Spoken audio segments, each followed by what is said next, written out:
স্বাগতম স্টুডিও এসএইচে। আজ শুনবেন তারানাথ তান্ত্রিককে নিয়ে তারাদাস বন্দ্যোপাধ্যায়ের লেখা গল্প বেতাল। ভূত অশরীরী, অতি লৌকিক বা অলৌকিক বলে কিছু নেই। এসবই মানুষের কল্পনার সৃষ্টি। তারপরও ভয়, ভৌতিক, অলৌকিক গল্প বাঙালির খুবই প্রিয় বিষয়। এসব গল্প আমরা পড়তে, শুনতে, বলতে ভালোবাসি। বাংলা সাহিত্যে ভূত, পিশাচ, শাকচুন্নি, জলদৈত্যকে নিয়ে যেমন আছে ভয়ের গল্প, তেমনি সাধক, তান্ত্রিক, পীর, ফকির, চিরায়ত গ্রাম বাংলাকে নিয়ে আছে অনেক অলৌকিক গল্প। আবার আছে মেছো ভূত, মামদো ভূতের হাস্যরসের গল্প। অলৌকিক ঘরানার চিরায়ত বাংলার লৌকিক সাহিত্যের একটি অসাধারণ চরিত্র তারানাথ তান্ত্রিক। বিভূতিভূষণ বন্দ্যোপাধ্যায়ের গল্পে এই চরিত্রের আবির্ভাব এবং বিস্তৃতি তারাদাস বন্দ্যোপাধ্যায়ের কলমে। কলকাতার মঠলেনের বাসিন্দা তারানাথের গল্পের ঝুড়ি হাজার বছরের গ্রাম বাংলার অলৌকিক সব গল্পে সমৃদ্ধ। আমরা ঠাকুরদা, ঠাকুরমাদের কাছে গ্রাম বাংলার নানান অলৌকিক অদ্ভুতুরে গল্প শুনে বড় হয়েছি। তারানাথ তান্ত্রিকের গল্পের ভাণ্ডার যেন সে সকল গল্পেরই প্রতিচ্ছবি। শহর আর প্রযুক্তির এই যুগে সভ্যতার অবধারিত পরিণতি হিসেবে আমাদের হাজার বছরের গ্রাম বাংলা বিলীন হতে চলেছে। কিন্তু গ্রাম বাংলার সেই অকৃত্রিম অলৌকিক গল্পগুলো বেঁচে থাকুক নির্মল আনন্দ দেওয়ার জন্য। আমরা চাই তারানাথ তান্ত্রিক বেঁচে থাকুক আমাদের মাঝে। শুরু করছি তারানাথ তান্ত্রিককে নিয়ে লেখা তারাদাস বন্দ্যোপাধ্যায়ের গল্প বেতাল।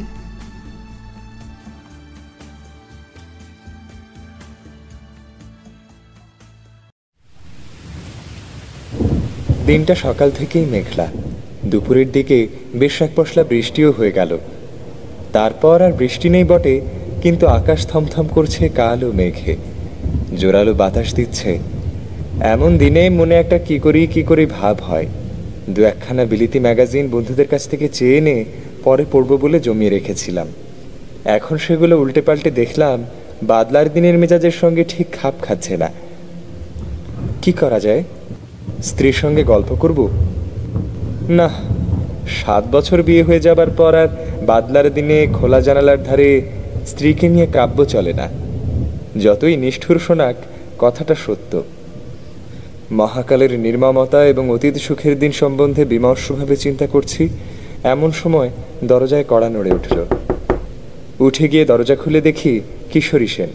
ভেতরে ঢুকে কাদামাখা রবারের পাম্পসু ছাড়তে ছাড়তে সে হেসে বললে, এই বর্ষার দিনে বাড়ি বসে করছো কি?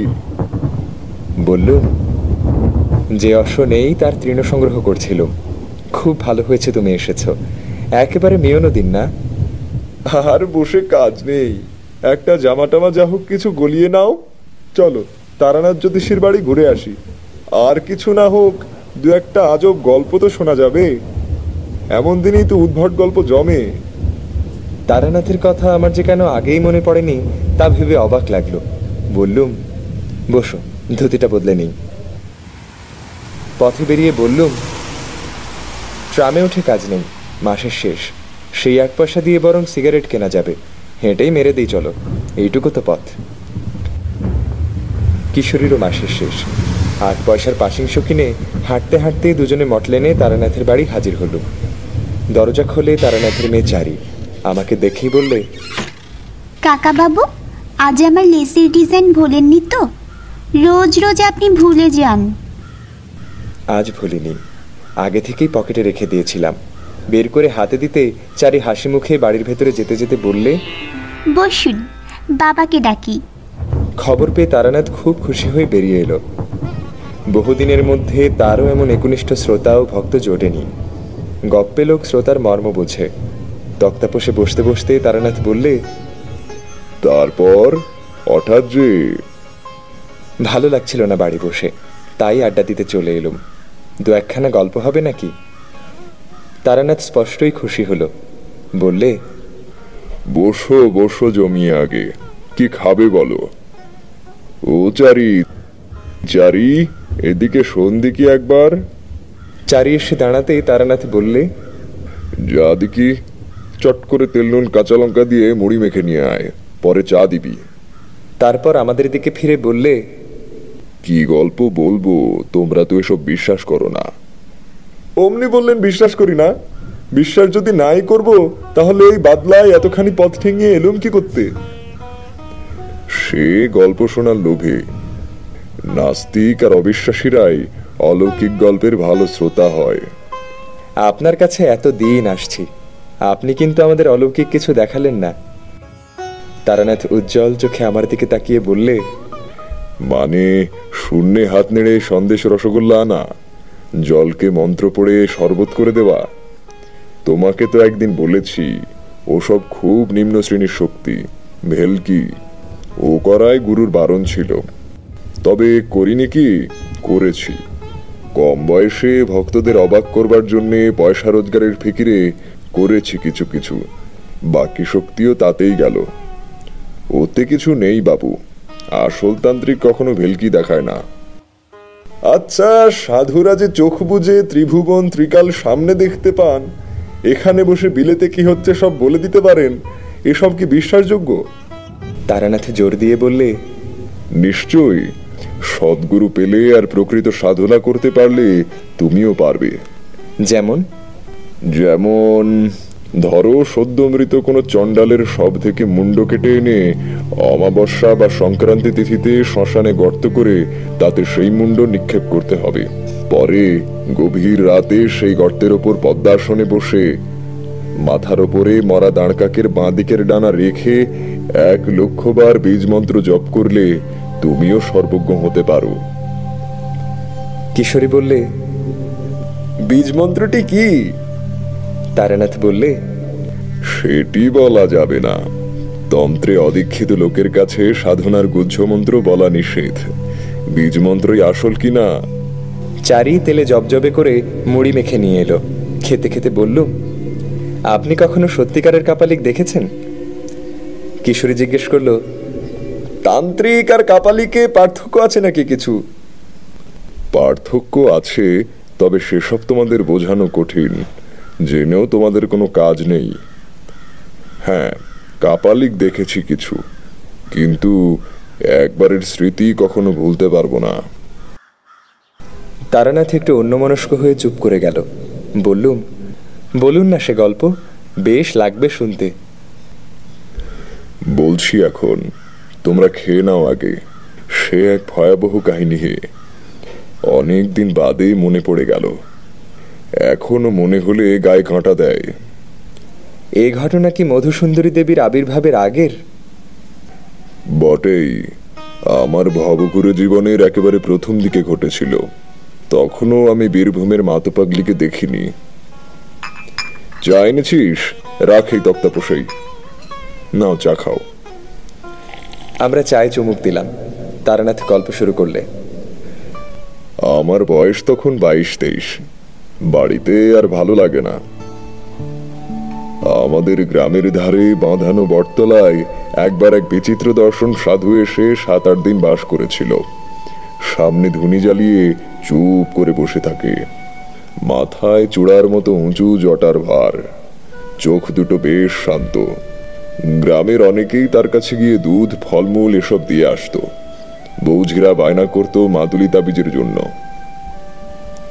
সাধু কিন্তু কখনো ভড়ং দেখায়নি, অলৌকিক শক্তি দেখিয়ে ভক্ত জোগাড়ের চেষ্টাও করেনি। কেউ বেশি বিরক্ত করলে বলতো, আমি কিছু জানি নে মা, আমার কোনো ক্ষমতা নেই, ভগবানকে ডাক, ভগবান সব ঠিক করে দেবেন। বেশি ধরাধরি করলে বলতো, আচ্ছা যা, আমি তোর হয়ে ভগবানের কাছে প্রার্থনা করব। এই সততার জন্য এবং কারো কাছ থেকে পয়সা না নেওয়ায় সাধুর প্রতি আমার কেমন একটা আকর্ষণ জন্মালো। গেলাম একদিন সাধুর বটতলায়। একদিকে বসে আছি, নানা রকম লোক এসে নানান বায়না করছে সাধুর কাছে। সাধু সবাইকে হেসে বিদায় করছে। এসব মিটতে মিটতে বিকেল গড়িয়ে অন্ধকার নেমে এলো। এবার আমি আর সাধুই কেবল রয়েছি বটতলায়। পাশ থেকে একখানা চালাকাঠ তুলে ধুনিতে গুঁজে দিয়ে আমার দিকে তাকিয়ে সাধু বলল, আয়, এগিয়ে এসে বস। আমি সাধুর সামনে ধুনির এপাশে গিয়ে বসলাম। ধুনির আলোয় সাধু কিছুক্ষণ আমার মুখের দিকে তাকিয়ে থাকলো। তারপর একটা নিঃশ্বাস ফেলে বলল, সন্ন্যাসী হবার ইচ্ছে আছে না? আমি কিছু না বলে চুপ করে রইলাম। তোর সেসব হবে না, তবে তোর কপালে অনেক সাধু সঙ্গ আছে দেখছি, কিছু শক্তিও পাবি, কিন্তু সংসারে থাকতেই হবে তোকে। আমি বললাম, আপনি তো কাউকে কিছু বলেন না, আমাকে এত কথা বলছেন কেন? সাধু একটু চুপ করে থেকে বলল, তোর কপালে তন্ত্র সাধনার চিহ্ন আছে, কিন্তু অস্পষ্ট, যার অর্থ কিছু দূরে গিয়ে তারপর ফিরে আসতে হবে। এ চিহ্ন না দেখতে পেলে তোকে এসব কথা বলতাম না, তোর অধিকার আছে জানার। আমি উৎসুক হয়ে উঠলাম। বললাম, আর কি দেখতে পাচ্ছেন সাধুজি? আর যা দেখতে পাচ্ছি তা খুব ভালো নয়। কিরকম? বছর খানেকের ভেতর তোর খুব বড় বিপদ আসছে।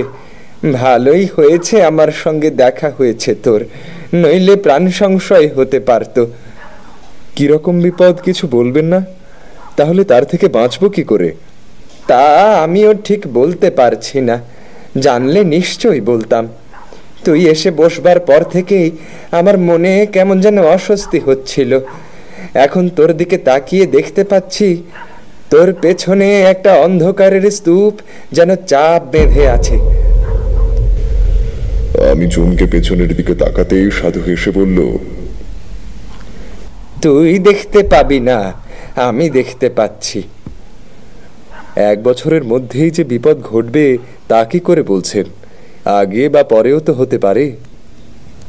ওটা আমার অভিজ্ঞতা থেকে বলছি, বোধহয় ভুল করিনি।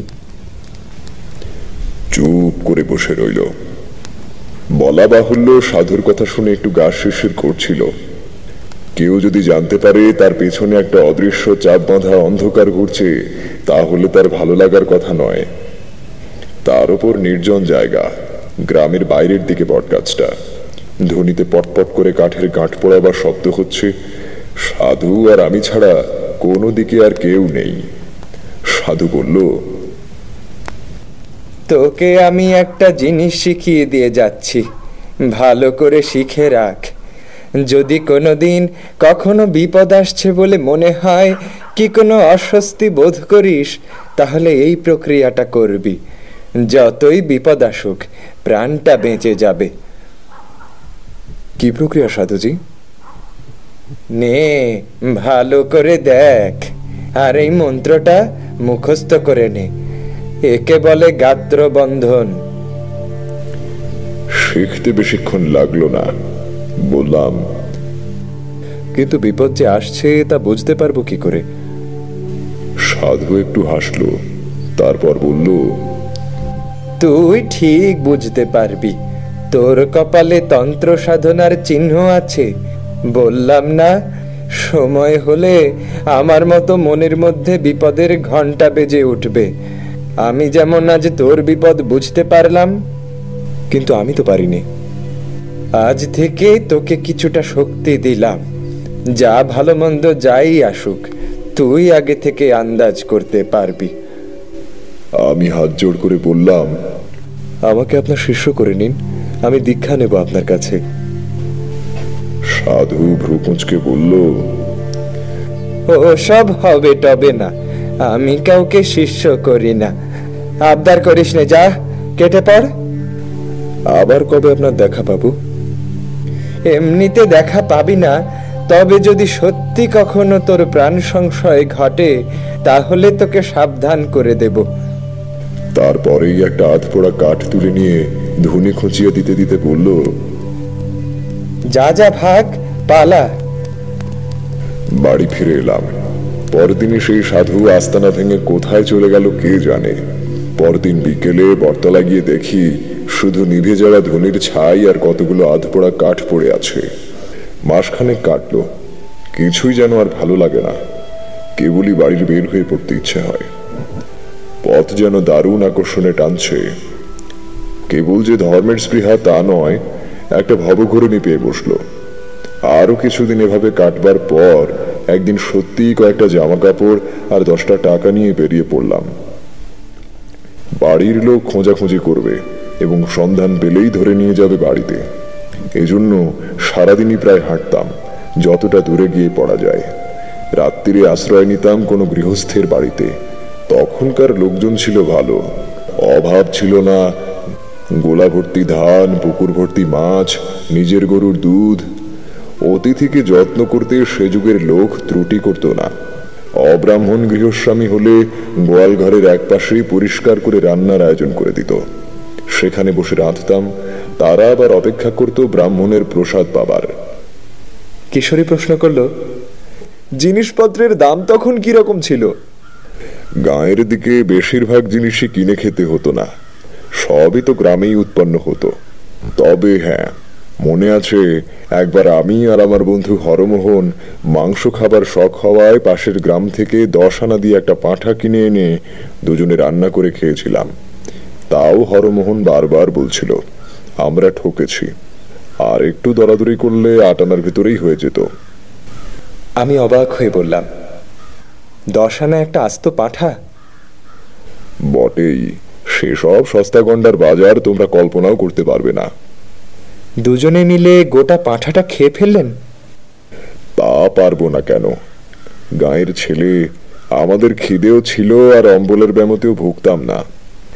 আমার খাওয়ার কথা আর কি শুনছো? আমার বাবার খাইয়ে হিসেবে 10টা গাঁয়ের মধ্যে নাম ডাক ছিল। সে গল্প বলবো ক্ষণ পরে একদিন। হ্যাঁ, যে গল্প হচ্ছিল সেটা হোক। এভাবে কিছুদিন ঘুরে বেড়িয়ে বিরক্তি ধরে গেল।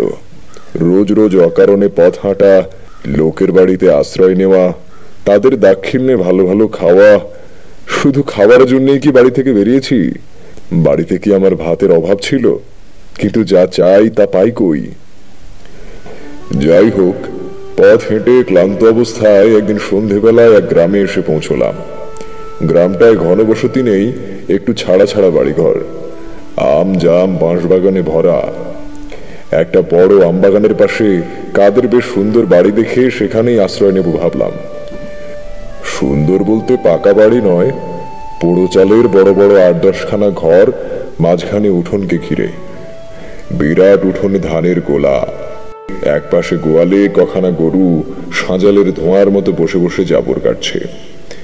আমি উঠোনে পা দেবার সঙ্গে সঙ্গে বাড়ির মধ্যে শাঁকে ফু পড়ল। সব মিলিয়ে সম্পন্ন গৃহস্থের লক্ষণ ফুটে বেরোচ্ছে। উঠোনে দাঁড়িয়ে এদিক ওদিক তাকাচ্ছি, একজন কালো মতো মধ্যবয়স্ক লোক এগিয়ে এসে বলল, কি চাই? বললাম, আমি বিদেশি লোক, রাত্রিটা একটু থাকবার সুবিধা হবে কি? আপনারা? ব্রাহ্মণ। লোকটা আসুন আসুন করে ব্যস্ত হয়ে আমায় দাওয়ায় বসালো, পা ধোয়ার জল দিল। তার নাম মাধব ঘোষ, সেই বাড়ির মালিক। চাষবাস আছে প্রায় 50 বিঘের। মাধব লোক বেশ ভালো। আমাকে রান্নার ব্যবস্থা করে দিয়ে সে ঠায় বসে রইল সামনে। বসে গল্প করে আর একটু বাদে বাদে হুঁকোটিকে এগিয়ে দিয়ে বলে, সাজন, ব্রাহ্মণের প্রসাদ পাবো। কথায় কথায় আমি বললাম, আমাদের বাংলাদেশের আতিথেয়তা বড় সুন্দর না? এই যে তুমি আমাকে এত যত্ন করছো, এতে তোমার লাভ কি? জিভ কেটে মাধব বলল, আগে ও কথা বলবেন না। ব্রাহ্মণ দেবতার হাঁড়িতে 2টো চাল দিতে পারছি, সে তো আমার সৌভাগ্য। তবে কথা কি জানেন, সব অতিথি তো আবার সমান হয় না। এই তো দিন 7 আগে আমাদের বাড়িতে সে এক কাণ্ড। ধোয়া সুগন্ধি আতপ চাল হাঁড়িতে ছেড়ে দিয়ে তার দিকে ফিরে বললাম, কেন, কি হয়েছিল? চুরি টুরি নাকি? তাহলে তো বরং ছিল ভালো। শুনুন না কাণ্ড। এই ঠিক গেল সোমবার বিকেলের দিকে এক লাল কাপড় পরা সন্ন্যাসী এসে বলে, তোমার এখানে থাকবো। আমার সাদা মনে কাদা নেই, বললুম থাকুন। গোয়াল ঘরে রান্নার ব্যবস্থা করে দিলুম। দিব্যি চেহারা তার, ফর্সা রং, এই মোটা পৈতের গোছা, দেখে কিছু বোঝবার উপায় নেই। নিঃশেষিত কলকেটি উপর করে তামাকের গুল ঝেড়ে কলকেটি একপাশে রেখে মাধব বলল, সে রাত্রিরই কিছু হলো না।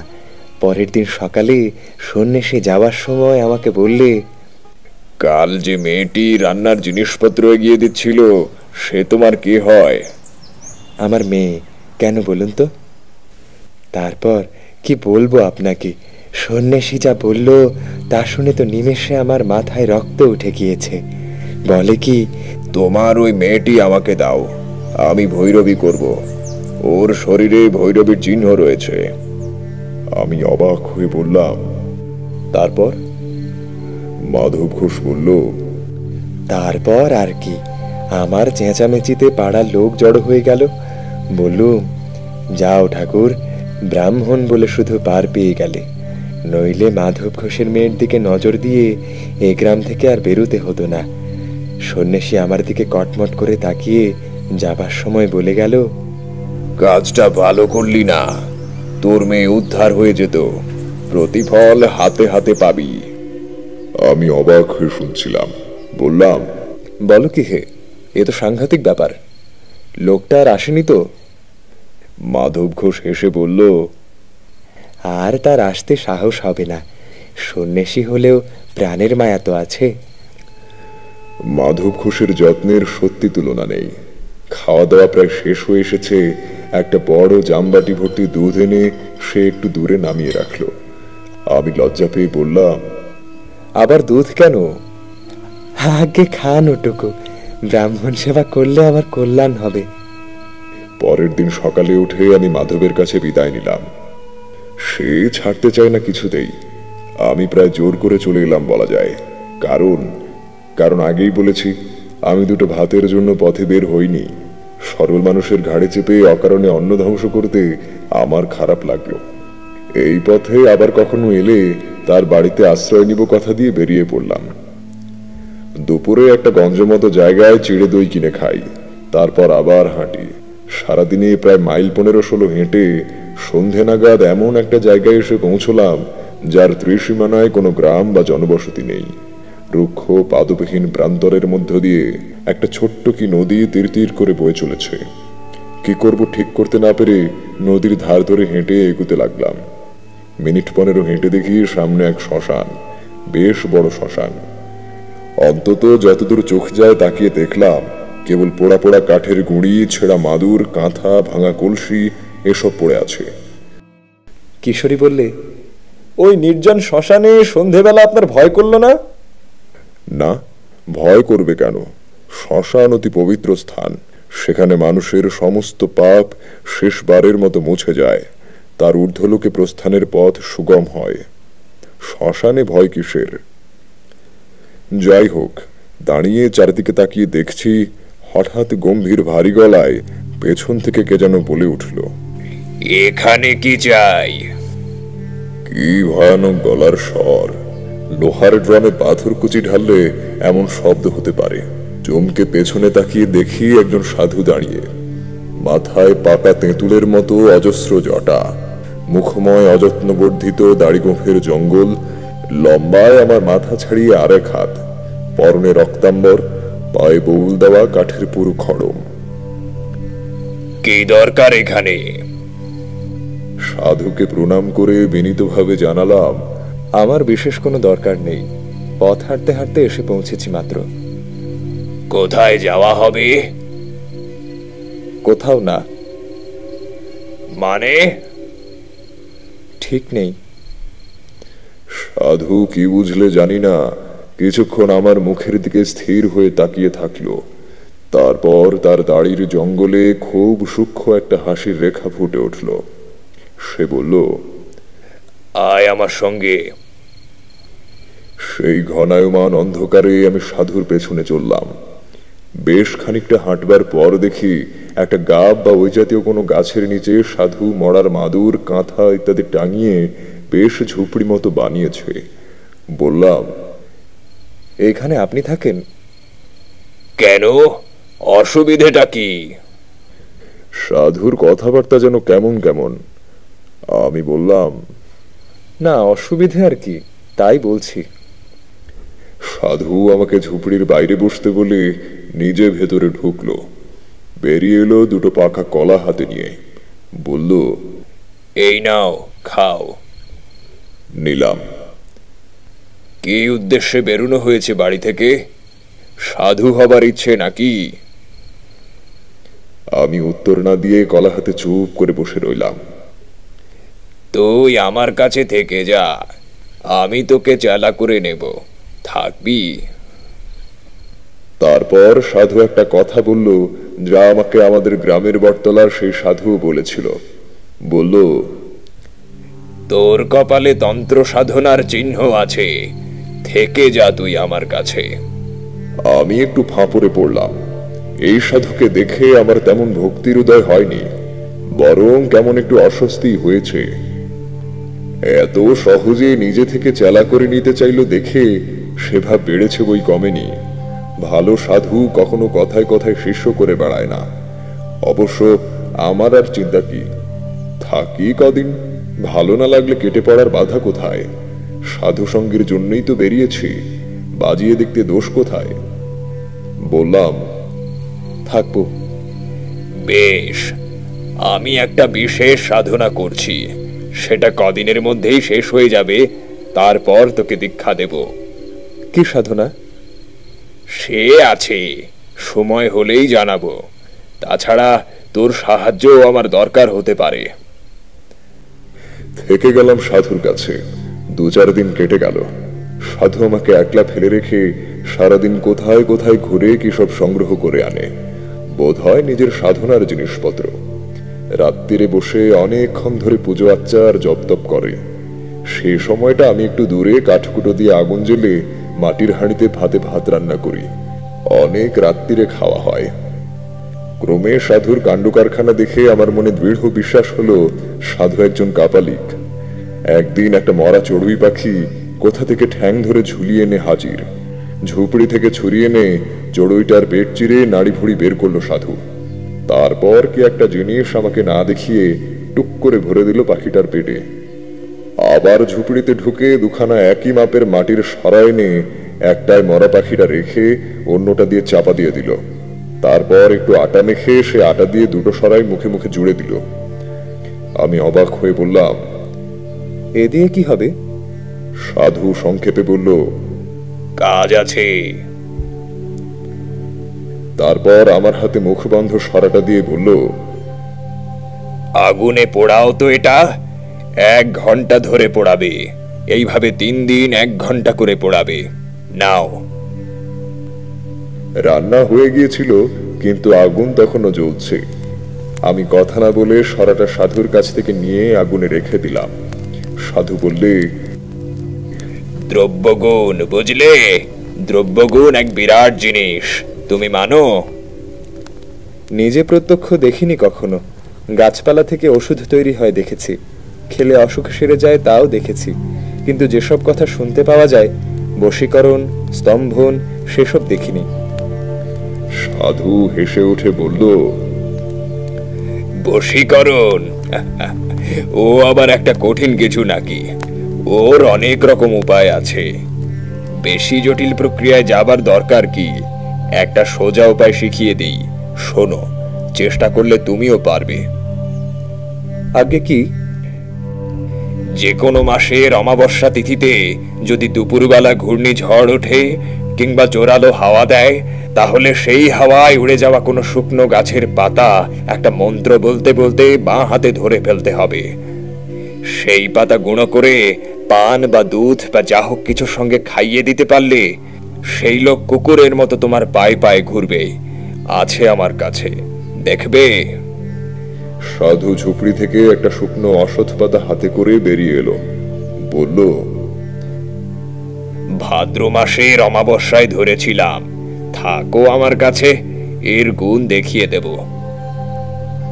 1 দিন আগে সাধু একটা বেশ মোটা নিমের ডাল নিয়ে এসেছিল। একদিন সকালে দেখি বসে বসে ছুরি আর দা দিয়ে কেটে তার থেকে একটা পুতুল বানাচ্ছে। নাক, মুখ, চোখ সব শুদ্ধ একটা মানুষের মূর্তি। এদিনও অবাক হয়ে জিজ্ঞাসা করলাম, এ দিয়ে কি হবে? এদিনও সাধু রহস্যময় হেসে বলল, কাজ আছে। তখনও আমি সাধুর আসল উদ্দেশ্য কিছুই বুঝতে পারিনি। বুঝতে পারলে আর এক মুহূর্ত সেখানে থাকতাম না। আরো 3-4 দিন কাটলো। একদিন বিকেলে আমি রান্নার জন্য কাঠকুটো এক জায়গায় জড়ো করছি। সাধু এসে কাছে বসলো, বলল, তুমি প্রকৃতির সংহার শক্তিতে বিশ্বাস করো? আগে ঠিক বুঝতে পারলাম না। প্রকৃতির অনেক রকম শক্তি আছে। যেমন প্রকৃতি আমাদের শস্য দান করে, বাতাস দান করে, বৃষ্টি দান করে, এগুলিতে আমাদের প্রাণ বাঁচে, এগুলো শুভ শক্তি। আবার মহামারী, দুর্ভিক্ষ, বন্যা, যুদ্ধ এগুলি হলো সংহারক শক্তি। এছাড়াও নানা ধরনের অদৃশ্য অদ্ভুত মারক শক্তি আছে। সাধনার দ্বারা তাদের জাগ্রত করা যায়। যেমন বেতাল জাগানো। বেতাল হচ্ছে এক ধরনের ক্রূর নিষ্ঠুর অপশক্তি। তার মারক ক্ষমতাও অমোঘ। একবার জাগ্রত হলে কাজ শেষ না করা অবধি তার নিদ্রা নেই। আমার গা শিরশির করছিল। বললাম, আর যদি কাজ শেষ করতে না পারে, যদি বাধা পায়? সন্ন্যাসীর চোখ জ্বলে উঠল। বলল, বেতালকে বাধা দেওয়া খুব কঠিন, প্রায় অসম্ভব। কিন্তু বাধা পেলে সে ফিরে এসে যে তাকে জাগিয়েছে তাকেই হত্যা করবে। এসব আগুন নিয়ে খেলা। আজ রাত্রিরে তোমাকে বেতাল জাগানোর পদ্ধতি দেখাবো। তুমি ভয় পাবে না তো? প্রথমে ভাবলাম বলি হ্যাঁ, তারপর জিনিসপত্র পোঁটলা করে পালাই। কিন্তু কেমন একটা আকর্ষণ হলো। বললাম, না। আপনি কি এরই সাধনা করছিলেন? সন্ন্যাসী হেসে বললে, তাই? সেদিন রাত্রিরে যখন গভীর, সাধু তার ক্রিয়াকর্ম শুরু করলো। জবা ফুলের মালা, রক্তচন্দন এসব আগে থেকেই জোগাড় করা ছিল। সাধু সেই নিম কাঠের পুতুলটা এনে তাতে বেশ করে তেল সিঁদুর মাখালো। তারপর সেটাকে কোমর অবধি পুঁতলে মাটিতে। তার চারদিকে বেড়ার মতো করে মাটিতে রেখে দিল একটা জবা ফুলের মালা। পদ্মাসনে বসে বিড়বিড় করে কি মন্ত্র পড়তে পড়তে পুতুলটায় চন্দনের ছিটে দিতে লাগলো। এসব হলে ঝোলা থেকে বের করলো একটা মদের বোতল। সাধুর ঝুপড়িতে একটা মড়ার খুলেছিল, আগেই দেখেছি। সেটাতে খানিকটা মদ ঢেলে সাধু আমার দিকে তাকিয়ে বলল, সেই বন্ধ সরাটা কই? আমি সরা এনে দিলাম। সাধু আটাগুলো নখ দিয়ে খুঁটে খুঁটে তুলে সরাটা খুলল। দেখলাম 3 দিন পোড়ানোতে ভেতরের পাখিটা একদম ছাই হয়ে গিয়েছে। সেই ছাই এক চিমটি নিয়ে মদে মেশালো সাধু। তারপর ঢক করে মদটা গলায় ঢেলে দিল। খাওয়ার পরেই সাধুর আশ্চর্য পরিবর্তন দেখলাম। সাধুর চোখ দুটো ছোট ছোট করে কোটরে গিয়ে যেন দুটুকরো কয়লার মতো জ্বলতে লাগলো। আমার দিকে ফিরে সাধু বলল, শুকনো কাঠ দিয়ে একটা ধ্বনি করো। করলাম। ধ্বনি বেশ জ্বলে উঠতে সাধু রক্তচন্দন দিয়ে ধ্বনি পুজো করলো। তারপর তামার কোষায় গাওয়া ঘি, একটা জবা ফুল আরো কি যেন মিশিয়ে মন্ত্র পড়ে আগুনে আহুতি দিল।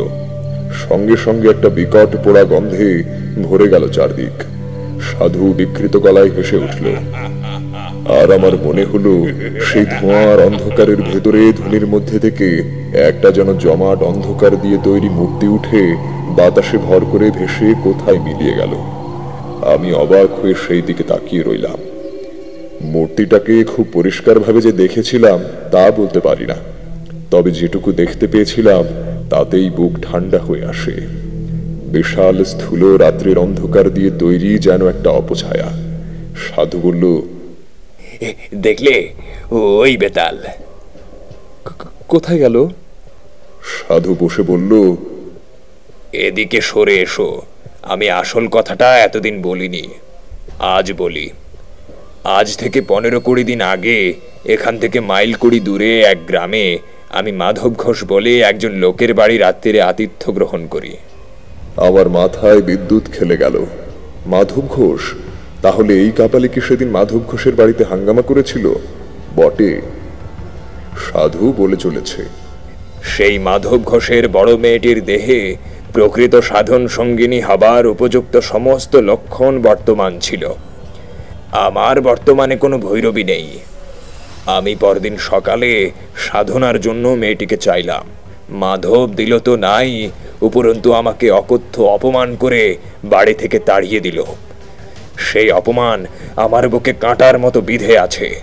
পেরিয়ে আসবার সময় মাধব আমার ঘাড়ে হাত দিয়ে একটা ধাক্কাও দিয়েছিল। আমার গায়ে হাত।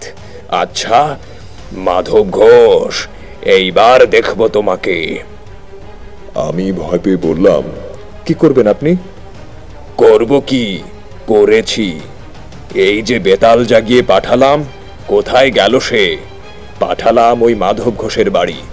এইবার সে বুঝবে কাকে সে অপমান করেছিল। কি হবে মাধব ঘোষের? আজ তার নিজের ক্ষতি হবে না, আজ তার বাড়িতে একটা কিছু করে আসবে বেতাল। এক পক্ষ ধরে আমি বেতাল মন্ত্র জপ করে আজ আহুতি দিয়েছি। কাল অমাবস্যা, কাল পূর্ণাহুতি দেব হোম করে। ওই যে নিম কাঠের পুতুল দেখছো, ওটা হচ্ছে মাধব ঘোষের প্রতিমূর্তি। ওই পুতুলে কাল প্রাণ প্রতিষ্ঠা করে বেতালকে চিনিয়ে দেব। তারপর বেতাল আবার কাল যাবে মাধবের বাড়ি। তারপর পরশু মাধব ঘোষের মৃতদেহ পড়ে থাকবে উঠোনে কি আমবাগানের মধ্যে। ভয়ঙ্কর বিভৎস অপমৃত্যু। কেউ কিচ্ছুটি টের পাবে না কোথা দিয়ে কি হলো। সাধুর মুখখানা এখন আমার কাছে নেকড়ে বাঘের মতো লাগছিল। আমি আর সহ্য করতে না পেরে বললাম, কিন্তু এ আপনি অন্যায় করছেন, এ ঠিক নয়। সাধুর চোখ আবার ধক করে জ্বলে উঠল। পৈশাচিক ক্রোধে মুখ বিকৃত করে সে আমার দিকে তাকিয়ে বলল, কি বলতে চাস তুই? আমি অন্যায় করছি? আমার যেন কেমন সাহস এসে গেল। বললাম, নিশ্চয়ই অন্যায়। আপনি এই কুকর্মে লিপ্ত আছেন জানলে আমি একদিনও থাকতাম না এখানে। প্রতিহিংসা সাধনের জন্য নরহত্যা মহা অধর্ম। মূর্খ, কাপালিকের পক্ষে প্রতিহিংসা সাধন অধর্ম নয়। তুই তার কি বুঝবি? থামুন, আপনার মতো নরকের কৃমিকীটের কাছে আর নয়। আমি চললাম, আপনি থাকুন আপনার কুৎসিত সাধনা নিয়ে। হনহন করে হেঁটে সেই রাত্রিরেই রওনা দিলাম শ্মশান থেকে।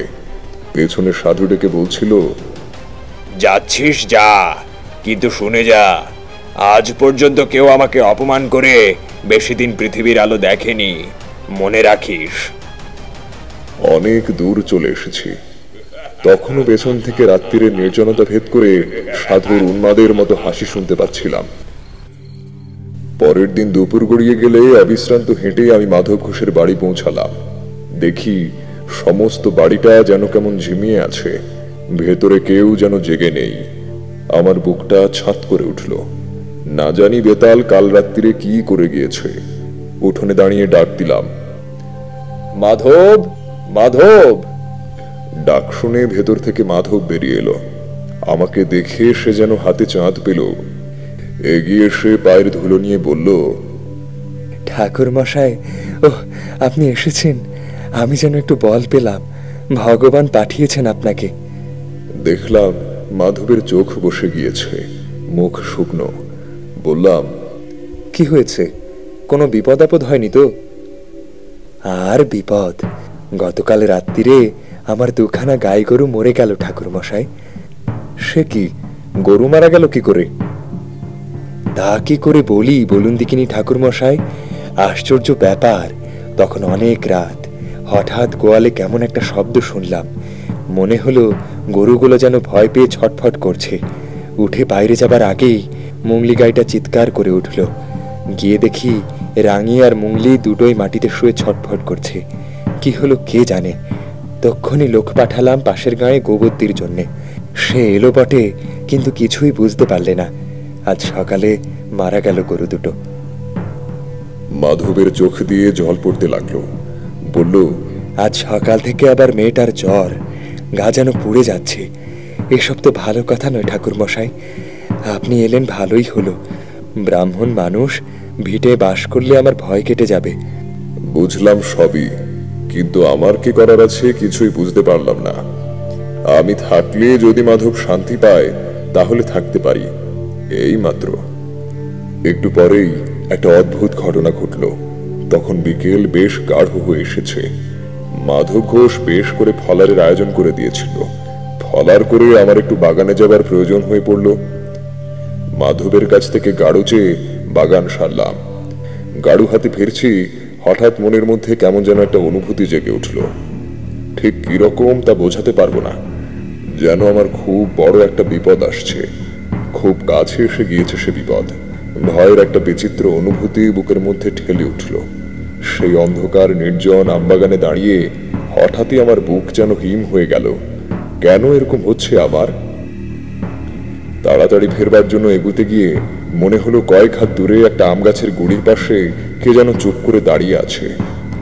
আর একটু হলে বোধহয় ভয় পেয়ে চিৎকার করে উঠতাম, কিন্তু ততক্ষণে যে দাঁড়িয়ে আছে তাকে আমি চিনতে পেরেছি।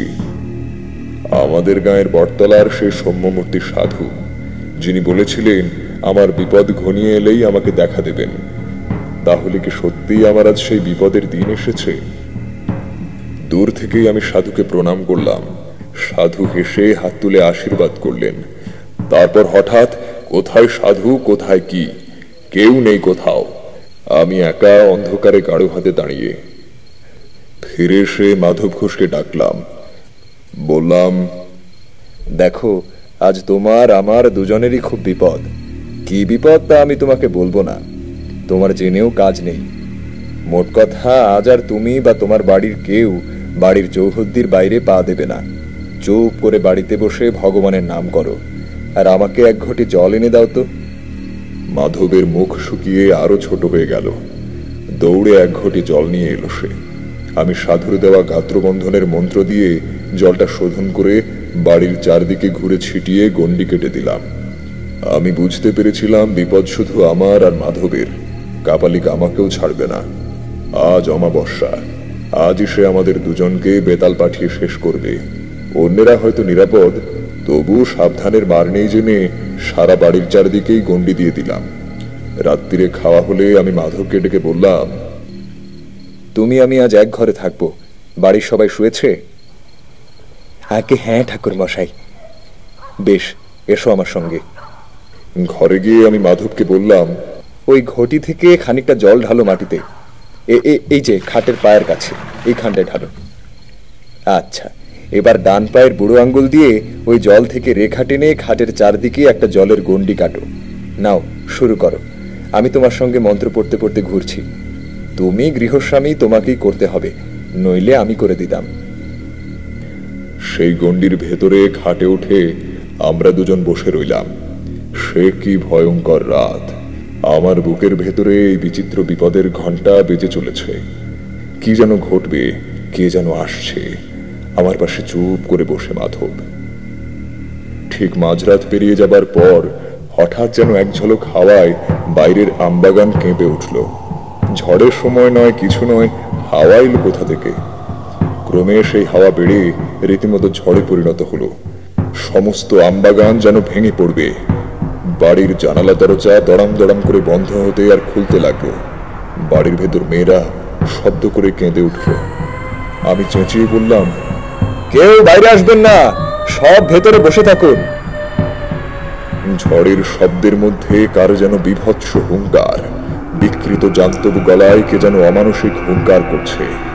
কে যেন ঝড়ের ছদ্মবেশে প্রাণপণ চেষ্টা করছে বাড়িতে ঢুকবার। বারবার অদৃশ্য কিসে বাধা পেয়ে ফিরে যাচ্ছে। খানিকক্ষণ এরকম চলার পর হঠাৎ ঝড়টা যেন এক মুহূর্তে থেমে গেল। আবার শান্ত আমবাগান। মৃদু হাওয়ায় বাড়ির কলা গাছের পাতা নড়ছে। যে বাড়িতে ঢুকবার চেষ্টা করছিল সে যেন উদ্দেশ্য সফল হবে না বুঝে ফিরে গিয়েছে। আমার বুকের ভেতরে বিপদের ঘণ্টাও হঠাৎ থেমে গেল। মাধব ঘোষ আতঙ্কিত চোখে আমার দিকে তাকিয়েছিল। আমি বললাম, আর ভয় নেই, বেঁচে গেলাম বোধহয়। সেদিন রাত্রিটা আমরা খাটেই বসে রইলাম। পরের দিন সকালেই খবর পেলাম মাধবের মেয়ের জ্বর নেমে গিয়েছে। আমি সকালেই বিদায় চেয়েছিলাম, মাধব ঘোষ কিছুতেই ছাড়ল না। খালি বলে, আপনার দয়াতেই রক্ষা পেলাম। বেঁধে রাখতে পারবো না জানি, তবু এ বেলাটা থেকে যেতেই হবে। থেকে ভালোই করেছিলাম, নইলে ঘটনা শেষটুকু জানতে পারতাম না। বিকেলে মাধবের কাছ থেকে বিদায় নিয়ে বেরিয়ে প্রায় মাইল খানেক চলে এসেছি। দেখি ঘোড়ায় চড়ে এক দারোগা বাবু কোথায় যেন চলেছেন, পেছনে দুজন পাগড়িওয়ালা সেপাই। আমার কাছ দিয়ে যখন তারা যাচ্ছেন, কি মনে হতে একজন সেপাইকে জিজ্ঞাসা করলাম, কোথায় চলেছ বাপু? সেপাইটা বলল, সামনে বিরামখালিতে একটা শ্মশান আছে জানেন? সেই শ্মশানে এক কাপালিক থাকতো, সে খুন হয়েছে। ধরা গলায় বললাম, খুন হয়েছে বোঝা গেল কি করে? মাথাটা নাকি একেবারে মুচড়ে উল্টো দিকে ঘুরিয়ে দিয়েছে। অনেকে মিলে করেছে আর কি, একজনের কাজ না। আমি তখন সব বুঝতে পেরেছি। কাপালিকে তো বলেছিল বেতাল বাধা পেলে ফিরে গিয়ে যে জাগিয়েছে তাকেই আক্রমণ করে। কি ভয়ঙ্কর মৃত্যু! একবার তাদের সঙ্গে গিয়ে মৃতদেহটা দেখে আসবার ইচ্ছে হয়েছিল, পরে সেই ইচ্ছে দমন করি। মনে মনে আমাদের গায়ে দেখা সৌম্য সাধুকে প্রণাম জানিয়ে আবার রওনা দিলাম। গল্প শেষ করে তারানাথ বললে, কি রকম শুনলে? আমরা বললাম, ভালোই। পথে বেরিয়ে কিশোরীকে বললাম, বিশ্বাস হলো? সে কথার জবাব না দিয়ে কিশোরী হেসে বললে, দিনটা তো ভালো কাটলো।